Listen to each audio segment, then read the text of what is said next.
Tama natin, boxing prospect Nolly James Bakilan. May laban siya bukas. Sino kalaban mo, bro? Adrian Larasan. Adrian Larasan, championship fight. Kamusta preparation mo dito sa laban na to? Ayos lang po, pinagandaan ko talaga kasi magalingan si Larasan, sparring partner namin. Oo nga. And actually, maganda yung boxing skill dito ni Larasan. Parang parehas kayo mahaba eh. Ano nakikita mo mangyayari sa laban? Ano ba to? Magkaka-technical lang kayo o rambulan? Bigitan ko talaga yun. Bigitan sa isa tayo. Kahit lalayuan ako siguro, kailangan ko talagang dumikit kasi kilala ko na yung laro niya. What's your goal as a fighter? Tingin mo mas magandang kuhanin to ng baksakan o ano? Baksakan ko talaga. Yan ang mga gusto kong sagot.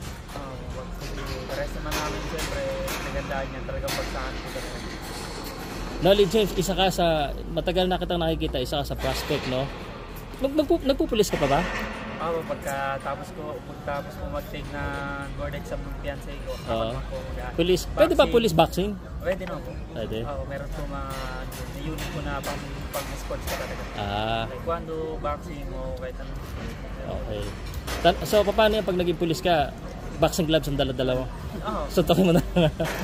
Oo. Pulis ako pero nasa sports na po na. Okay. Anyway, good luck sa laban mo. Baka may gusto kang pasalamatan, i-shoutouts or yung mga sponsor mo. Nagpapasalamat ako doon sa ate ko doon sa Davao nung nag-training kami doon nila Eman Bacosa. Yung mga sila ate sa pagbisita sa akin doon. Hindi pa ako nakakapunta ng Bustela pero salamat dahil nakita ko rin yung tagal din ako hindi nakatungtong ng Bustela. Salamat sa suporta niyo ate sa pamilya ko, sa pamilya ko dyan, nila mama papa. Salamat sa pagsuporta niyo sa akin. Ingat kayo dyan palagi sa bahay. Tsaka shoutout din po dyan sa lahat ng kapatid ko sa loob ng Iglesia ni Cristo sa mga sumusuporta po sa akin, lalo sa lokal na manggahan. Shoutout po sa inyo dyan. Tsaka po sa team ko na Jainas Boxing Team, sa mga teammate ko po. Shoutout sa inyo dyan, Labos, shoutout sa lahat ng team. Tsaka sa fiancé ko. Sweet mo talaga, kanina pa fiancé, no?